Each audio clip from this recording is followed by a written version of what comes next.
Breaking news చూస్తున్నాం. మరి కాసేపట్లోనే AP మంత్రివర్గ భేటీ కాబోతోంది. కేబినెట్ భేటీలో కీలక అంశాలనే ఈరోజు ఆమోదముద్ర వేయబోతోంది ఏపీ మంత్రిమండలి. సిఆర్డీఏ ఆమోదించినటువంటి ఏదైతే క్యాపిటల్ రీజియన్ డెవలప్మెంట్ అథారిటీ ఉందో ఆమోదించినటువంటి కొన్ని 23 అంశాలని కేబినెట్ కూడా ఆమోదముద్ర వేయబోతోంది. దీంతో పాటుగా కాకినాడ పోర్టుకు సంబంధించిన అంశం పైన కూడా ఇటీవల కాలంలో చర్చనీయాంశంగా మారినటువంటి ఆ కీలకమైనటువంటి ఆ విషయాలపైన కూడా ఈరోజు ఈ కేబినెట్లో నిర్ణయం తీసుకునే అవకాశం ఉంది. మరోవైపుగా ఏపీ ప్రజానికానికి ఒక గుడ్ న్యూస్. త్వరలోనే విజయవాడ విశాఖలో మెట్రో పరుగులు తీయబోతోంది. ఇప్పటికే మెట్రో రైల్ కార్పొరేషన్ కూడా కొన్ని ప్రతిపాదనల్ని డిపిఆర్ని కూడా ప్రభుత్వానికి అందజేసింది. సుమారుగా 11,489 కోట్ల రూపాయలతో విశాఖ విజయవాడలో మెట్రోని కూడా విస్తరించేందుకు ఏపీ ప్రభుత్వం ఆ విషయంలో కూడా ఈరోజు గ్రీన్ సిగ్నల్ ఇవ్వబోతోంది. ఆ విషయం పైన కూడా కొంత ఈరోజు ఆమోదముద్ర వేయబోతోంది. దీంతో పాటుగా కొన్ని టెండర్లు డిపిఆర్ల పైన కూడా ప్రత్యేకంగా చర్చకు వచ్చే అవకాశం ఉంది. సో ఏపీ ప్రజానికంగా మెట్రో పరుగులు పెట్టేందుకు సిద్ధమవుతోంది. ఏపీలో కూడా ప్రభుత్వం గ్రీన్ సిగ్నల్ దాదాపుగా ఇచ్చేసింది. మీ అభిప్రాయం ఏంటి? కామెంట్ రూపంలో తెలియజేయండి. ఆలోగా నేను ప్రతినిధి సీనియర్ జర్నలిస్ట్ కృష్ణమోహన్ ఏపీ సచివాలయం నుంచి సిద్ధంగా ఉన్నారు. కృష్ణమోహన్, ఎటువంటి చర్చ కొనసాగుతుంది? ఇంకా ఏ కీలకమైనటువంటి అంశాల మీద ఈరోజు కేబినెట్లో చర్చ జరిగి ఆమోద ముద్ర వేయబోతున్నారు? ఎస్ మనోజ్, క్యాబినెట్ మరి కాసేపట్లో ప్రారంభమవుతుంది. ఇప్పుడే ముఖ్యమంత్రి నారా చంద్రబాబు నాయుడు కూడా ఇక్కడికి హాజరైన పరిస్థితి మనం చూడొచ్చు. ఇప్పుడే క్యాబినెట్కి ఆయన నేరుగా హాజరవుతున్నారు. ఇప్పటికే మంత్రులందరూ కూడా హాజరైన పరిస్థితి ఉంది చూడొచ్చు. క్యాన్వాయ్ పూర్తిగా కూడా సీఎం క్యాన్వాయ్ ఇప్పుడే బ్లాక్ 1కి చేరుకున్న పరిస్థితి. ముఖ్యమంత్రితో పాటు మంత్రి నారాయణ కూడా ఇదే క్యాన్వాయ్లో ఉన్నారు. మిగతా మంత్రులందరూ కూడా ఇప్పటికే హాజరైన పరిస్థితి ఉంది. దీంట్లో ఇప్పుడు ప్రధానంగా చూసుకుంటే చాలా కీలకమైన అంశాలు, మొత్తం 10 అజెండాలు సంబంధించిన ఈరోజు క్యాబినెట్లో పూర్తిగా కూడా ఓకే చేసే పరిస్థితి అయితే కనపడుతుంది. దీంట్లో ప్రధానంగా IT and global capacity centre పాలసీకి సంబంధించి 4.0కి సంబంధించి దీంట్లో విశాఖపట్నం కేంద్రంగా జరగాల్సిన పరిస్థితులు ఏమున్నాయి, అలాగే హైదరాబాద్లో నిన్న మొన్నటి దాకా వ్యవహరించిన వ్యవహారంలో దీన్ని సీరియస్గా తీసుకోబోతున్నారు.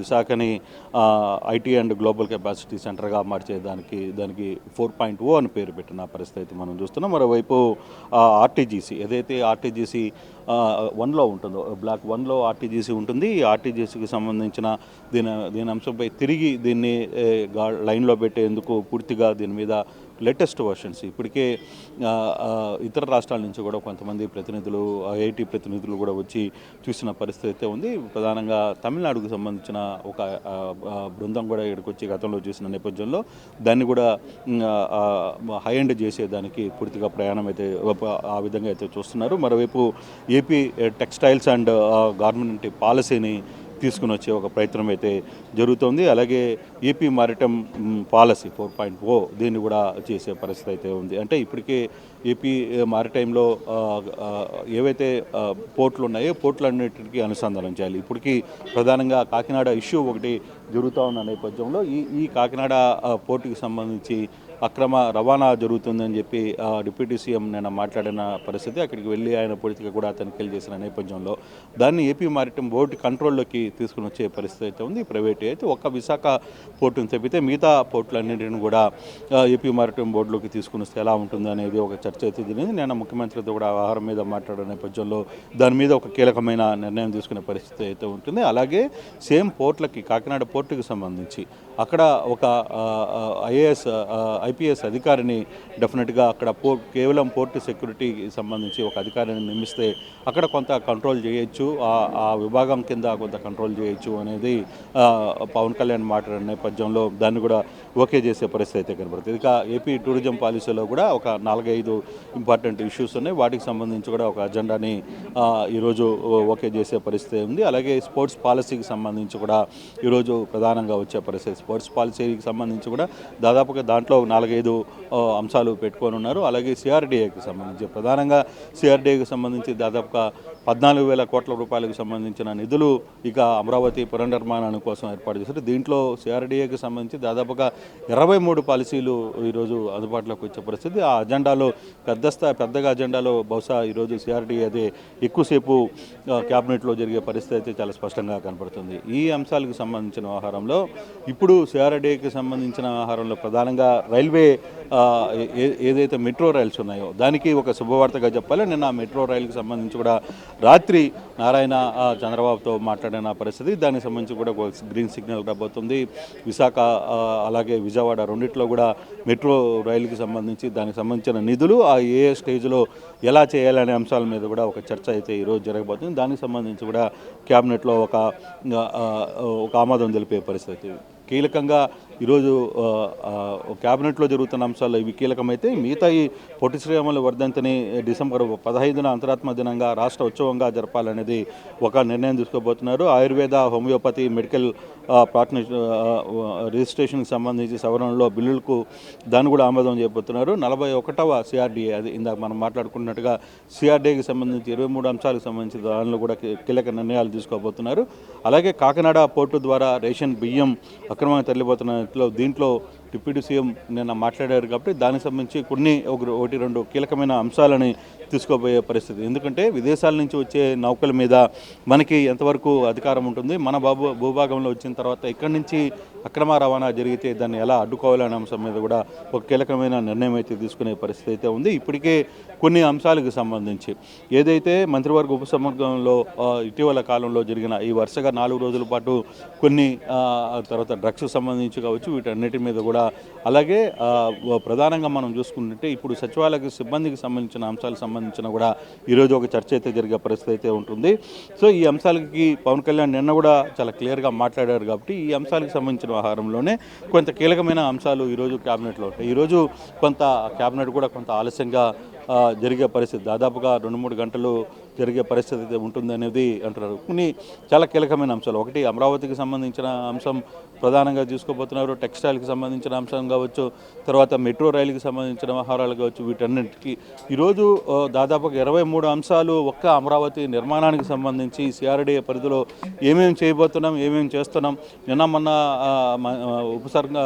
వర్గ మీటింగ్లు జరిగే మంత్రులతో వీటన్నిటికి సంబంధించి ఏ ఆప్షన్స్ తీసుకోబోతున్నారు, వీటన్నిటికి సంబంధించిన వ్యవహారాన్ని పూర్తిగా కూడా ఈరోజు క్యాబినెట్ మీద కొంత చర్చ జరిగే పరిస్థితి అయితే కనబడుతోంది.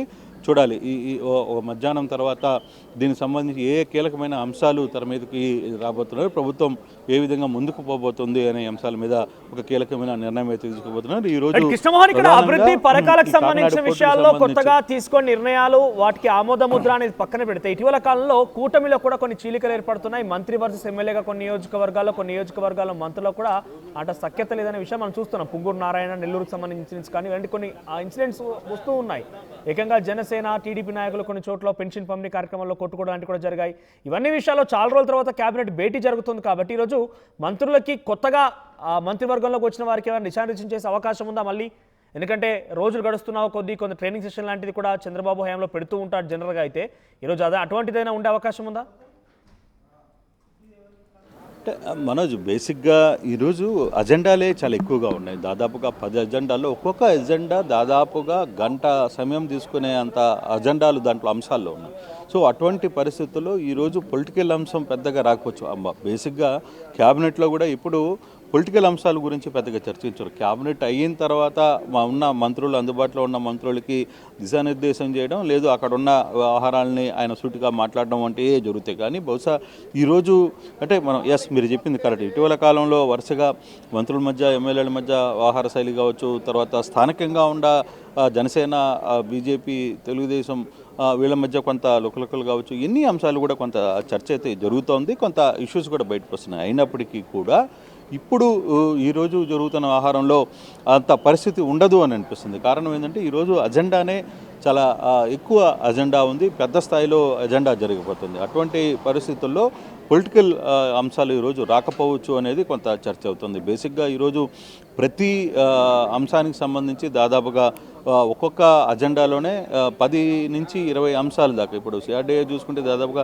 23 అంశాల దాకా చర్చించాల్సిన పరిస్థితి ఉన్న నేపథ్యంలో కొంత పొలిటికల్ ఇష్యూ ఈరోజు వచ్చే పరిస్థితి ఉండకపోవచ్చు. పూర్తిగా కూడా అభివృద్ధి, మనం తీసుకోవాల్సిన పాలసీస్, తర్వాత ఏ విధంగా ముందుకు వెళ్ళాలనే అంతవరకే పరిమితం అవుతారు. ఆ దిశగానే మధ్యాహ్నం వరకు కూడా ఎజెండా జరిగే పరిస్థితి అయితే కనబడుతుంది. క్యాబినెట్ కూడా కీలకంగా దాని మీదనే ఫోకస్ చేస్తున్నట్టుగా మనకు అర్థమవుతుంది. Right Krishnamohan, thank you for the update. So మొత్తం మీద ఈ రోజు ఏపీ కేబినెట్ భేటీ కాబోతోంది. ఈ రోజు ఈ భేటీలో సుమారుగా కొన్ని కీలకమైన అంశాల మీదనే చర్చ జరిగి వాటికి ఆమోద ముద్ర కూడా వేసే అవకాశం ఉంది. దాంట్లో చాలా కీలకమైనది సిఆర్డీఏ ఆమోదించినటువంటి 23 అంశాలపైన రోజు కేబినెట్ చర్చించి ఆ విషయాల మీదే ప్రధానంగా రోజు డిస్కషన్ కూడా జరిగే అవకాశం ఉంది. దానికి ఆమోద ముద్ర వేయబోతున్నారు. అయితే దాంట్లో చాలా కీలకంగా ఏపీకి మెట్రో అనే అంశం ప్రధానంగా చర్చనీయాంశంగా ఉంది. ప్రజల్లో కూడా ఉత్కంఠగా ఎదురు చూస్తున్నారు మెట్రో అనే అంశం పైన తెర మీదకి రావడంతో, ఈ యొక్క వార్తలు తెర మీదకి రావడంతో. సో అటు వైజాగ్తో పాటుగా విజయవాడలో కూడా 2 చోట్ల మెట్రో మెట్రో సేవల్ని ముందుకు తీసుకెళ్లేందుకు, మెట్రోని పరుగులు పెట్టించేందుకు ఏపీ ప్రభుత్వం చాలా ప్రతిష్టాత్మకంగా తీసుకుంది. దానికోసం 11,489 కోట్ల రూపాయలని కూడా సుమారుగా ఇప్పటికే ప్రతిపాదించింది కూడా. దానికి డిపిఆర్ కూడా రూపొందించారు మెట్రో రైల్వే కార్పొరేషన్. సో అది కూడా పంపించింది కాబట్టి దాని మీద కూడా నిర్ణయం తీసుకునే అవకాశం ఉంది. ఆ తర్వాత పోర్టుల అనుసంధానం పైన కూడా నిర్ణయం తీసుకోబోతున్నారు. విశాఖని ఐటీ మరియు గ్లోబల్ హబ్గా నిర్వహించాలని ఒక లక్ష్యంతో ముందుకు వెళ్తున్నారు. పలు కీలకమైన టెండర్లు, డిపిఆర్ల పైన చర్చతో పాటుగా ప్రాజెక్టులపై ఒక నిర్ణయానికి వచ్చే అవకాశం ఉంది. కాకినాడ పోర్టుకి సంబంధించిన కాలంలో చర్చనీయాంశం అవుతున్న విషయం పైన కూడా ఈరోజు చర్చించబోతున్నారు. ఇక కేంద్రం నుంచి రాష్ట్రానికి రావాల్సిన నిధులపైన కూడా ఈరోజు చర్చ జరిగే అవకాశం ఉంది. ఇక సోషల్ మీడియా వేధింపులపై కేసులు, భవిష్యత్ కార్యాచరణపై చర్చ ఉండబోతోంది. అయితే ముఖ్యంగా మెట్రో సేవలు ఏపీకి రాబోతున్నాయి. సో ఇది ఒక గుడ్ న్యూస్గా చెప్పొచ్చు ఏపీ ప్రజానికానికి.